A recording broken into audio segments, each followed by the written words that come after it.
स्वागत है आपका एबी भोजपुरी मीडिया में। जैसा कि आप लोग जानते हैं कि आरा में खेसारी लाल का शो था और अचानक मंच टूटने के वजह से हुई बड़ा हादसा। देखिए पूरी वीडियो पे।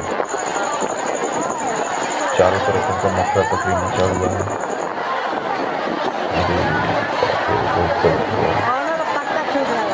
किसी का भी शो लेकिन ऐसा होता है तो बहुत गलत लगता है इंसान को। और खेसारी लाल ही नहीं, वहाँ पर बहुत सारे कलाकार भी आए हुए थे।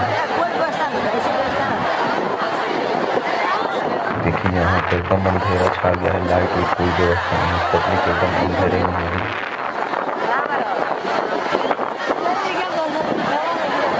कंट्रोल किया जा रहा है पब्लिक को।